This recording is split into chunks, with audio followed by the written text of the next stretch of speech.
Welcome to the Lancet Information Portal, created to provide you information on everything health and wellness. Today, we will be discussing colorectal cancer, which has become one of the top 5 cancers within Zimbabwe.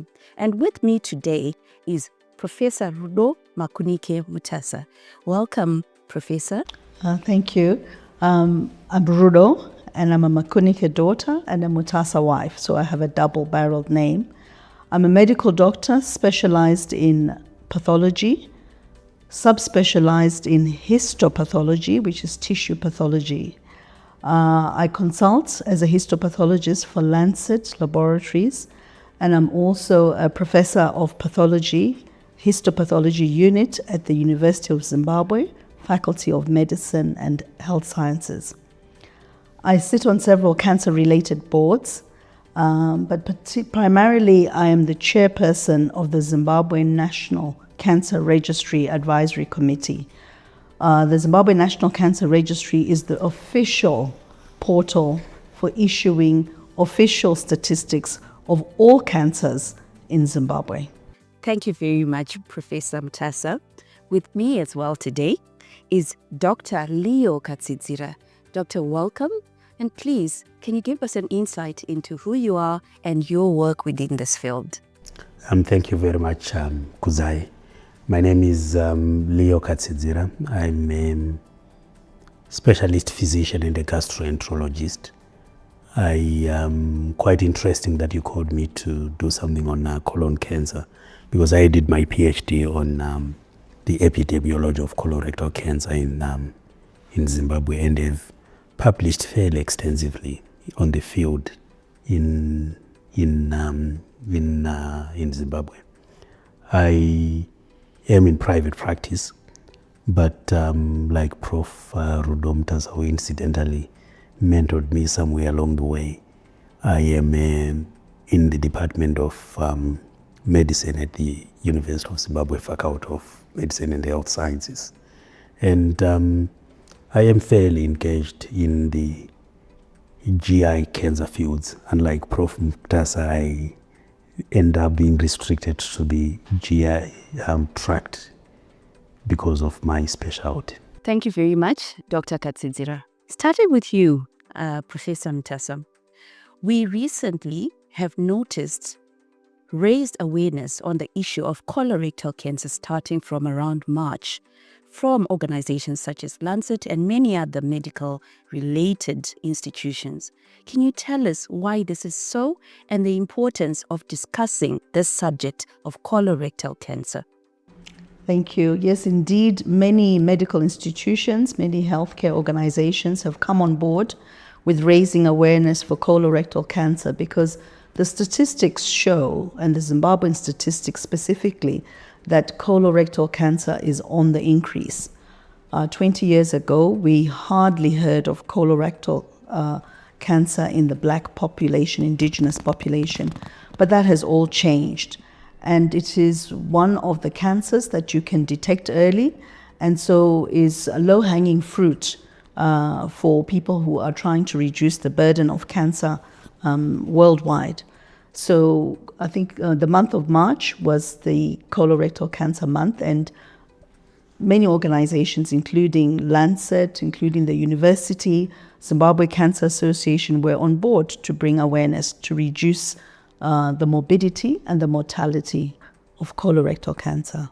Over to you, Dr. Katsidzira. Can you tell us about what you are seeing in terms of the trends and incidence of this condition, colorectal cancer? Definitely colon cancer is on the increase in Zimbabwe, and I would say that across most of sub-Saharan African countries. It's not just Zimbabwe alone, due to various factors, and I'm sure you have gotten onto this before, and you also see that the incidence of colon cancer is no gender bias, both in males and females. We have an incidence that's really growing up, and as the non-communicable diseases become quite prevalent, I think colon cancer should be amongst the key things that we should be watching out for. And who gets colon cancer? Who is most at risk of this condition? That's a good question. That's the first thing I would say. And not so easy to describe. One can say everyone, which would be true. But I think what is particularly true with any cancer, the older you are, the higher your risk of developing cancer becomes. But at the same time, we must realize that colon cancer can occur even in younger adults. In fact, globally, there's been an increase in colon cancer amongst young people below the age of 40, actually, and it's something that we have always seen and have described in our local population. But if you are to say to me who is at risk, who should be worried, it should be someone who is a little bit older. What are the symptoms that one should look out for when we look at colorectal cancer? One of the commonest symptoms of colon cancer is noticing blood in stool and getting what we call a change in bowel habit. By that we mean something changes in the way you go to the toilet. Either you are going more frequently, or you are going and not passing anything, or sometimes even your stool form has changed. That's actually one of the things that we do teach, that if someone has a change in bowel habit, they require investigation. Diarrhea, unexplained weight loss is one of the things that people should look out for. And sometimes even anemia, where someone has anemia, and we have seen this many a times, where someone has anemia and they don't get the right investigations and end up being given medication to boost their hemoglobin levels without getting the right investigations. And what can be done to reduce the rates of deaths, or even just the interventions that can be done to reduce the incidence of colorectal cancer? One of the reasons why colon cancer is increasing, why we see an increase in colon cancer, I actually think it's because we have gotten better at looking for it. There's a lot more, there's increased availability of investigation. A lot of technology is being deployed. And the reason why I say that is, if we get better at looking for diseases, the incidence will actually increase. So one of the things that we must do is to just become better at looking for disease. And it may reflect in an increase in numbers, but ultimately becomes beneficial because it would mean that you are picking up these things early. But having said that, the important things would be to make sure, I think, as a nation, that we put primary prevention in the sense that we need to prevent people from getting the disease. And part of it is just making sure that we manage our diets, we manage our lifestyle. That's the first thing if you want to reduce any disease.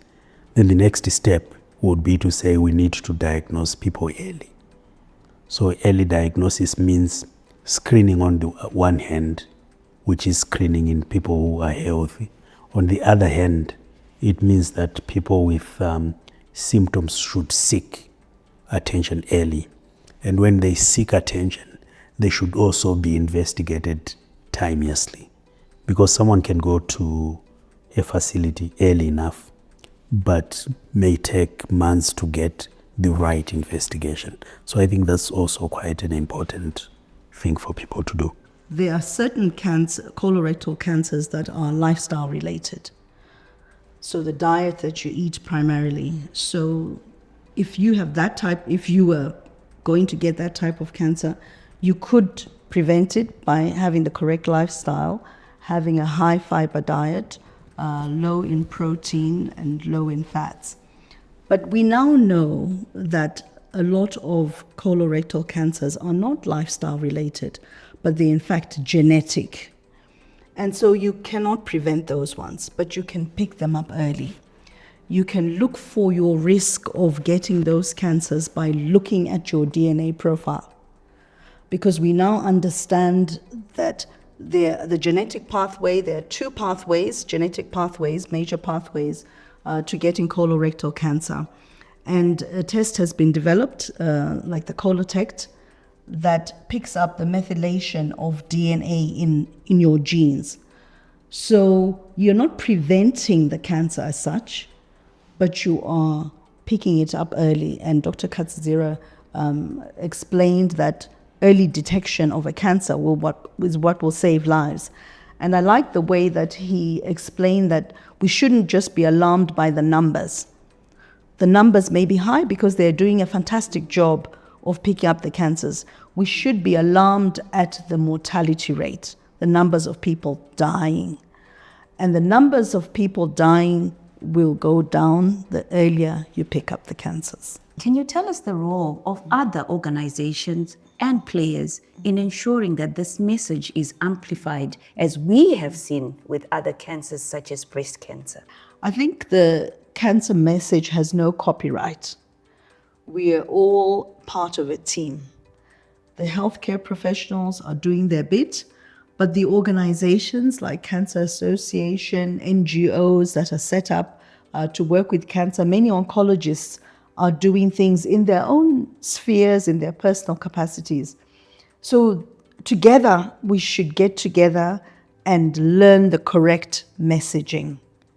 If we all speak the same language, sing from the same hymn sheet, we will get the message effectively across.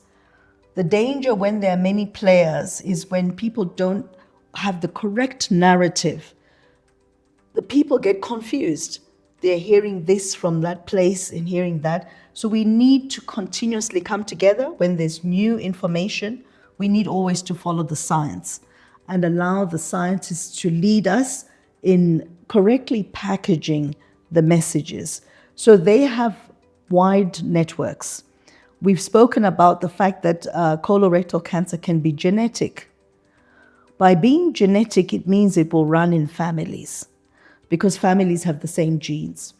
So a lot of cancer organizations already have cancer patients with this disease. So they have easy reach to the family members who would be at risk. So that's really one very important task for the organizations that have the patients on the ground, is not only focusing on their current patient, but using that opportunity to reach potential patients. I think that is their biggest role. But let's get the messaging correct. I'd like to go back to Colorectal as a product that you have highlighted the many advantages around it. I would like to find out, for the person on the street who has embraced the message of being screened early, what is the process around it and how much would it cost? Thank you, Kudzai. It's a very practical question and an important question. At the moment in Zimbabwe, Colorectal is to be requested by a medical practitioner. So your GP, your clinic, your surgeon, family doctor can request it. You can't just walk into the lab and get it. It requires a form. And one of the reasons is that the results needs to go to somebody who is able to interpret the result. So if you just walk in and then get the result, you may not know what to do with it. And that's not very responsible. So you need to go to a facility, get a request form, requested to the laboratory. If you are on medical aid, the good news is that medical aids in Zimbabwe are covering the cost of Colorectal. If you are a cash-paying patient, you will make the appropriate cash payment to the laboratory. Like all tests and most things in life, when they're new, the cost is high. As they are utilized more and more players come in, the cost will come down. So currently the cost is $160 against a cost of up to $500 or more for the colonoscopy.